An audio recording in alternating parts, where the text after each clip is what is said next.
Okay, so this is, I'm going to walk through the fingerings and positions that I use for our E-blue scale patterns. Now, the only one I don't really worry about is pattern 1 because of the open strings. However, if I were to worry about pattern 1, the way I would approach it is if I'm in position 1. And of course, you have to play the open strings with no fingers. So we'd have open, ring finger, open, 1, 2, so that's index middle, open, middle, open, middle, ring, open, ring, open, ring. And so that's pattern 1. Then we go to pattern 2. We're going to start in position 3, so that means my first finger is on the 3rd fret. So I'm going to go 3, 5 with my ring, 6 with my pinky. Then 2, 5. And when we go to 2, 5, what I'm going to do is I'm going to go back to position 2. So 2 is played with my first finger, 5 is played with my pinky. Next string, same thing. And then the next string is going to be 2, 3, 4 with my index, middle, ring. Then we scoot back up to position 3, and now I play with the first finger, and then the ring finger, and then same thing on the E string that we did on the previous E string. So we have first finger, ring finger, pinky, and that's pattern 2. Next we go up to pattern 3. Pattern 3 starts in position 5, and most of it is played in position 5. But when we get to the G string, the way I approach it is we do go back to position 4. We could just stretch back and use our ring finger there, but I like to just shift back to position 4. All right, so we've got 1, playing 5, middle finger plays 6, and then our ring finger plays 7, then first finger, ring finger, playing 5, 7 on the next string, then first finger, ring finger, pinky, playing 5, 7, 8 on the D string.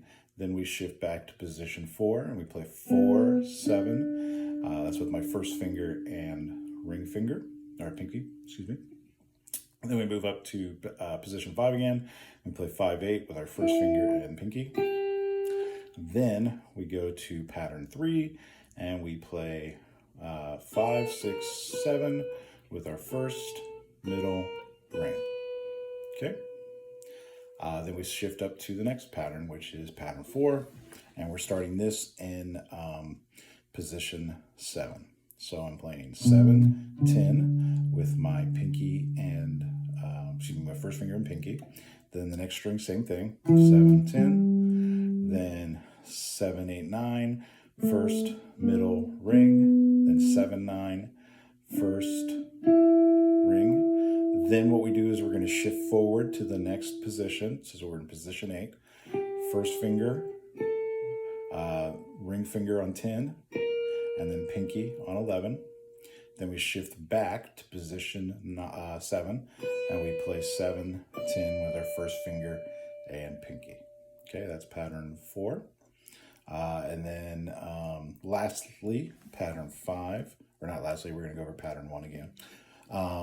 Second to last, we have pattern 5, and now we're in the 10th position for the E and the A string, and we're going to play 10, 12 with our first and ring, then 10, 12, 13 with our first finger, ring finger, and pinky. Then we shift down to position 9, and we play first finger, pinky, and that's 9, 12.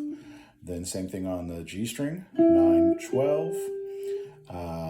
Then we shift back up to position 10, and we're going to play 10, 11, 12, first finger, middle finger, ring, and then lastly, first finger, ring finger on the high E string. And then the very final pattern, the one that everybody plays the most actually, pattern 1 again, but this time with no open strings, and so it is important for us to think about the fingering. We're going to be on the 12th fret here, so we're going to be in position 12. So we're going to have first finger on 12, then pinky on 15, then first finger on 12 on the next string, and we're going to play 12, 13, 14 with our first finger, middle finger, ring finger. then 12, 14. That's on the D string. That's with the first finger and the ring finger. Then we go to the G string and we play 12, 14 again with our our first and ring finger. Then we'll add the flat 5 since we're doing the blues scale.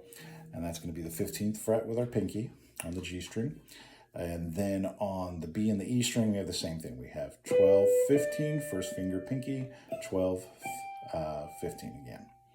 And that is all of the patterns using a fingering guide that I would stick to, with the purpose of when you go to other keys, you'll feel very confident where to put your fingers for the different positions, or excuse me, the different patterns, regardless of the position that you're in.